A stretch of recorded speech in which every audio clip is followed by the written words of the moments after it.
Nous ne sommes que deux, mais vous pourriez très bien parler toute seule, hein, ça arrive quelquefois. Peut-être. Mais en l'occurrence, c'est à vous que je parle et je vous demande de cesser. De cesser quoi? En l'occurrence? Vos poètes-poètes. Ah, mes poètes-poètes. Oui, vous, là, vos poètes-poètes. Chaque fois que je passe devant vous, vous faites poète-poète. C'est franchement désagréable. En quoi est désagréable? Vous préféreriez tut-tut? Rien du tout. Je préférerais que vous vous taisiez, c'est tout. D'accord, mais je répète ma question. En quoi est-ce désagréable? Eh ben, c'est désobligeant. J'ai l'impression que vous vous moquez. Je ne me moque pas, je me venge. Vous vous vengez. Et peut-on savoir de quoi? Je me venge de vous, des gens comme vous, et de votre attitude au quotidien. Attendez, je ne vous suis pas là. D'abord, c'est quoi des gens comme moi? Et en quoi mon attitude au quotidien vous nuit-elle au point que vous ressentiez le besoin de vous venger? Je vous connais même pas. Si. Non, je ne suis pas sûre que nous vivions dans le même monde. C'est vrai, vous avez raison, mais il vous arrive de passer à côté du monde où je vis. Vous êtes sûr? Oui, par exemple le matin, que faites-vous? Bah, je vais au travail, hein, comme tout le monde. Comme tout le monde. Ouais, comme tout le monde. Enfin, comme tous ceux qui ont un emploi. Ceux qui ne restent pas à ne rien faire chez eux ou ceux qui attendent devant l'agence Pôle emploi. Ça en fait du monde, hein. Et vous y allez comment? Où ça? Au travail. Vous y allez comment? À pied? Bah non, j'y vais en voiture. J'ai beaucoup de route pour y aller. Ah oui. Et vous passez par où? Oh bah j'en sais rien, moi, je fais ça machinalement depuis le temps. Je vais vous le dire, moi, par où vous passez. Par la rue Anatole France. Peut-être. Tous les matins à 7h30. Oui, tous les matins. En même temps que le camion poubelle. Oui. Maintenant que vous me le dites, tous les matins, il y a cet abruti de camion qui me fait perdre au moins 5 minutes. Et donc? Et donc quoi? Qu'est-ce que vous faites pendant ces 5 minutes? Bah j'attends, qu'est-ce que vous voulez que je fasse? Vous attendez et vous klaxonnez. Peut-être. Sûrement. Vous klaxonnez pendant 5 minutes, à l'heure où moi, qui travaille de nuit, je m'endors en rentrant du boulot. Pouette, pouette, tous les matins, sauf le dimanche. Ah, c'est pour ça? Oui, c'est pour ça. Madame, je ne respecte rien. Mais je ne peux pas partir 5 minutes plus tôt pour ne pas avoir le camion poubelle. Je préfère klaxonner pour empêcher les gens de dormir. Je ne savais pas. Eh bien, maintenant, vous saurez. Pouette, pouette, pouette, pouette, pouette, pouette.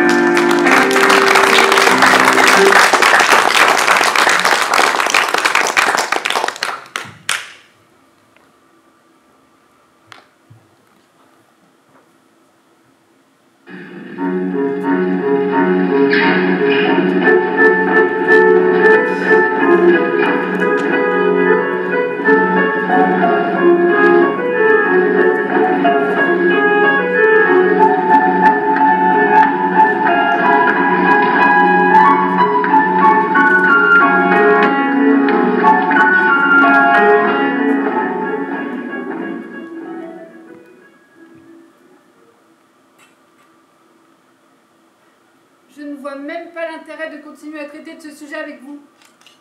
Donc, vous refusez le débat. Je ne refuse pas le débat, je dis simplement que compte tenu que nos avis divergent totalement, il n'y a aucun intérêt à poursuivre. C'est tout. C'est d'une lâcheté incroyable. Ah, vraiment, vous me décevez beaucoup, hein. Bon, inutile d'utiliser de tels termes. Il ne s'agit pas de lâcheté, juste de divergence d'opinion. Vous refusez l'échange, le combat, si vous voulez. Et pour moi, quand on refuse le combat, c'est qu'on est lâche. Ou quoi? Ou qu'on a peur de perdre, tout simplement. N'importe quoi. Moi, j'aurais peur de perdre. Mais vous m'avez bien vu? Justement. Justement, quoi? C'est parce que je vous ai bien vu et bien regardé que je vous traite de lâche. Très bien. Alors sachez que je n'ai jamais refusé un débat. Et que si c'est vraiment ce à quoi vous voulez que nous arrivions, nous allons y arriver. Trop facile. Mais quoi encore trop facile? Quand je refuse de débattre, je suis lâche, et quand j'accepte, trop facile. Oui, vous commencez par dire non, puis vexé par mes réflexions, vous changez d'avis et souhaitez de nouveau débattre, alors qu'aucun élément nouveau n'est venu pour modifier le fait que nos avis divergent et qu'en conséquence, il y ait un intérêt à poursuivre. S'il vous plaît, En place.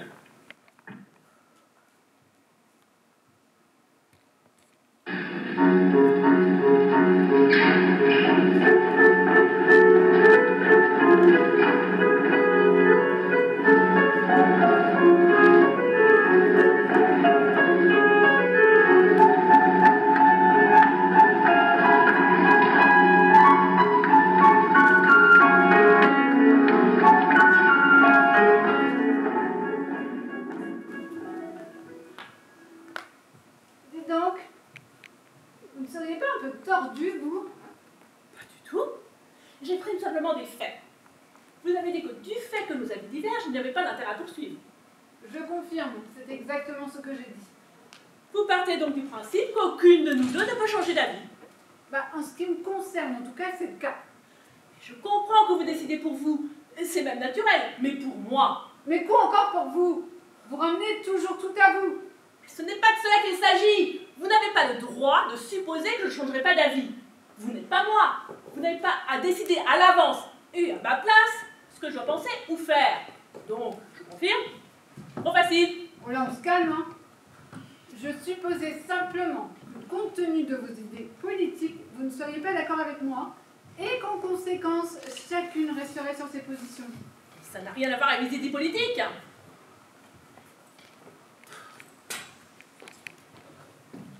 Tout le monde sait que c'est 3 minutes. Tout le monde, certainement pas. Hein. Mais vous êtes de gauche, et je dirais même gauche. Oh là là. Avec quel mépris vous dites ça? Je dirais même gauche. Donc quand on est de gauche, on reste sur ses positions. On reste sur ses positions et on n'a qu'une seule idée, un seul slogan. Réduire. Ah oui, c'est vrai. Réduire les inégalités, réduire les erreurs judiciaires, réduire le temps de travail. Réduire les têtes. Bah, faites un peu attention à la vôtre, là. Parce que vous dépassez les limites. Non, madame. Et d'ailleurs, votre référence aux limites nous ramène à notre sujet de discussion. Quelles sont les limites à ne pas dépasser? Je persiste dans le fait que la cuisson d'un œuf coq ne doit pas être inférieure à 4 minutes. Sinon, il ne s'agit plus d'un œuf coq, mais d'un œuf à moitié cuit. Certainement pas. La durée idéale, c'est 3 minutes. Et je n'augmenterai jamais ce temps de cuisson. Sinon, l'œuf est trop dur, ça devient un œuf trop dur et cuit, quoi. Je savais que vous alliez réduire, je le savais, j'avais prévu, vous êtes de gauche. Mais ça n'a rien à voir avec les idées politiques. Tout le monde sait que c'est 3 minutes. Bon, tout le monde, certainement pas, hein. Juste le peuple de gauche. Le peuple de gauche. Vous êtes odieuse de suffisance. Seul le peuple est de gauche, peut-être. Ah non, vous avez raison. Il y a aussi les bobos. Eh bien, sachez, je vous méprise. Je vais vous dire un truc. Allez donc vous faire cuire un œuf.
Vous vous rendez compte qu'à un chiffre près, j'avais tous les numéros?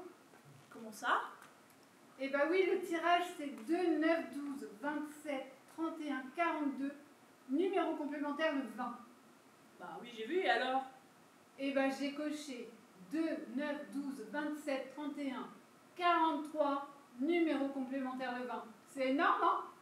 Ah oui, quand même. C'est dommage. Je vous le fais pas dire.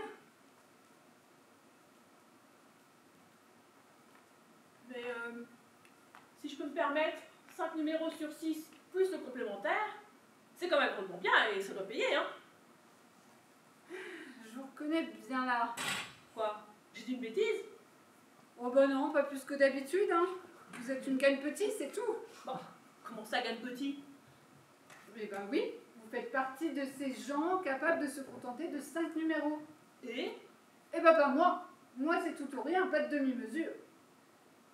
Et vous savez pourquoi vous êtes une gagne petit? Non, mais vu le sens que prend cette conversation, je pense que je vais pas tarder à le savoir, hein. Vous êtes de gauche. Encore? Mais qu'est-ce que le fait que je sois de gauche à voir avec le loto? Mais non, pas avec le loto, la preuve je joue. Non, avec le fait que vous vous contentiez de peu et que vous manquiez d'ambition. Ça c'est être de gauche. N'importe quoi.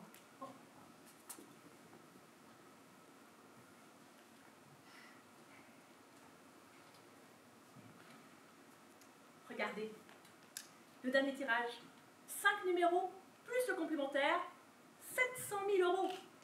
C'est peu peut-être? C'est beaucoup d'argent, j'en conviens. Quand même. Regardez, 6 numéros et le complémentaire 2 millions d'euros. 3 fois plus pour un numéro. Donc du fait qu'à un chiffre près, j'aurais pu gagner 3 fois plus, ça me fait penser et dire que 700 000 €, ça n'a pas d'intérêt. Oh bah alors c'est que vous n'en avez pas besoin, hein.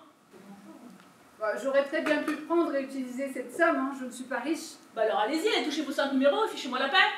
Non, parce que ça serait faire preuve de manque de faiblesse, et comme je ne suis pas de gauche... Ah bah oui, ça va, on a compris, hein.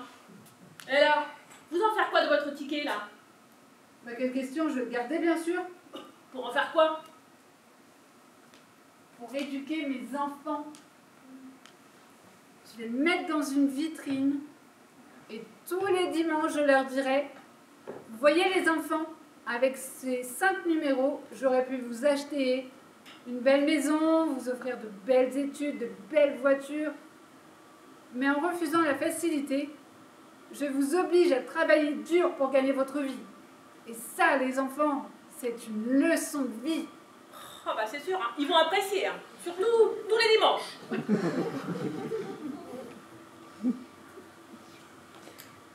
Après, ce serait aussi valable avec un ticket à 6 numéros, hein.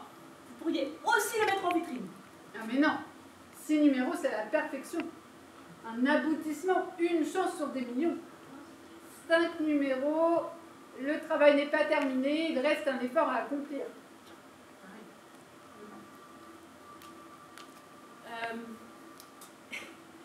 Votre ticket à 5 numéros, vous pourriez très bien en faire une photocopie que vous mettriez dans la vitrine.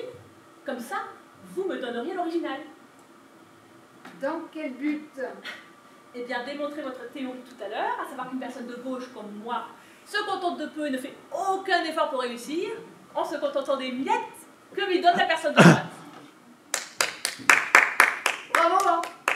Bien essayé, mais un peu trop facile et un peu trop de gauche. Et puisque vous n'avez pas l'utilisé, Et quoi? Je vous le donne et je fais de vous une assistée? Et ça n'est pas possible. Pas une personne comme moi. Je suis contre le RSA.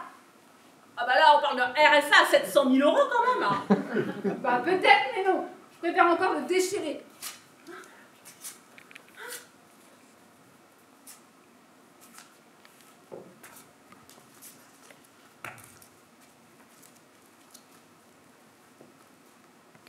« 4, 13, 21, 22, 35, 41. Elle n'a même pas un numéro. De gauche. Une naïve. Connasse!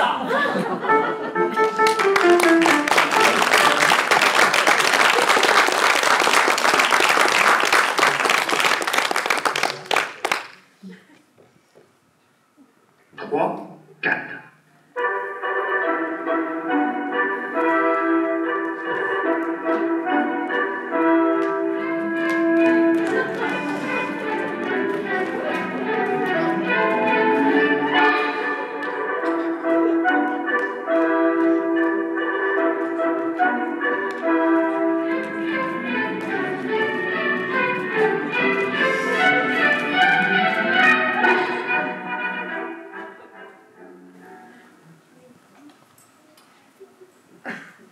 Est-ce que vous êtes à jour? Un jour de quoi? De mes vaccins? Mais non. À jour de vos cotisations. Lesquels? Mais comment ça, lesquelles? Ben oui, je règle beaucoup de cotisations. Mais moi, ça m'intéresse pas de savoir que vous en réglez plusieurs. Ce qui m'intéresse, c'est de savoir si vous êtes à jour pour l'ensemble de vos cotisations. Pas tout à fait. J'en étais sûre. Vous n'avez pas payé celle du club. Quel club? Bah, le club d'ici, le club de danse. Excusez-moi, mais comment pouvez-vous savoir que je n'ai pas payé ma cotisation pour le club de danse? Ah bah c'est facile, hein. Il suffit de vous regarder danser. Vous dansez avec méfiance. Comme si vous aviez peur que l'on vous remarque et que l'on vous interpelle. Hé, vous la grosse là-bas, vous n'avez pas payé de cotisation. Pardon, d'abord, je vous permets pas de me traiter de grosse. Et quand vous dites avec méfiance, pourrais-je savoir comment on remarque quelqu'un qui danse avec méfiance? Oh bah c'est facile, hein. Vous dansez crispé, avec le regard qui file dans tous les sens, comme si vous étiez traqué comme un animal aux abois, en danger de mort. Impressionnant, mais peut-être un peu exagéré pour une cotisation mensuelle de 15 €. Bon, on voit bien que vous ne vous êtes pas vu, hein. Ah, alors ça, c'est une phrase qui a du sens. On voit bien que vous vous êtes pas vu. Bon, vous cherchez peut-être à plaisanter, mais moi ça ne m'amuse pas. Et comme on n'est que toutes les deux... Oui, bon, ça va, je l'avoue, je n'ai pas encore payé ma cotisation mensuelle. Mais nous sommes le 9, hein, et à ma connaissance, vous n'êtes pas la trésorière du club. Non, vous avez raison, je ne suis pas la trésorière. Mais il est stipulé dans le règlement que vous avez signé, que la cotisation doit être versée avant le 9, avant le 10. Imaginez un peu que tout le monde fasse comme vous. Mais bon, ça va, hein, je réglerai demain, comme ça sera réglé avant le 10. Eh ben non, parce que demain on est le 10 et que ça ne sera pas réglé avant. Et en plus, demain c'est dimanche. Ben, vous commencez à me saouler, hein. Je vous demande, moi, si vous êtes à jour, si vous avez réglé vos cotisations. Eh ben oui, le premier du mois, comme tous les mois. Ah bah très bien, félicitations. Continuez comme ça et arrêtez de m'emmerder. En place.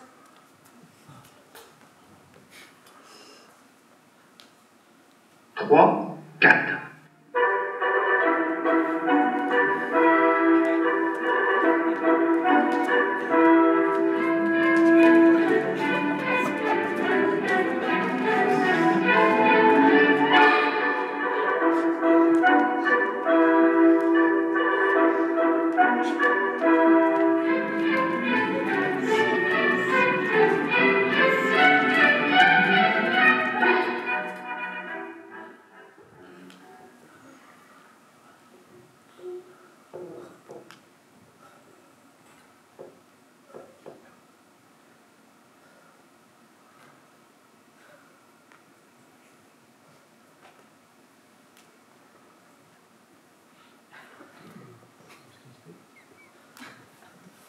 Je danse crispé.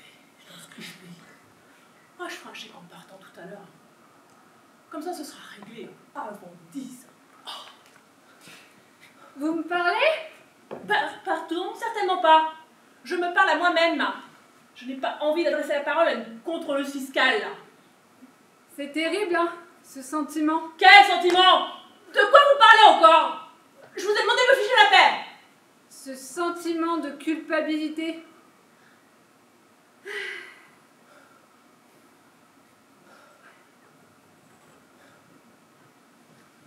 C'est faux. Je ne culpabilise en rien du tout. Hein. Vous êtes complètement cinglés, hein, en fait, hein. Et puis on devient vite persuadé que tout le monde sait qu'on n'a pas payé. On devient parano. On a honte de vivre dans le mensonge. On a honte de ne pas avoir d'argent, de vivre au crochet des autres, de dépendre des autres qui, eux, payent leurs cotisations à temps et permettent à des gens comme nous d'exercer les mêmes activités qu'eux. Bon, c'est bon, je vais faire un chèque en partant, je vous ai dit. Attendez, non, je vais faire un chèque tout de suite.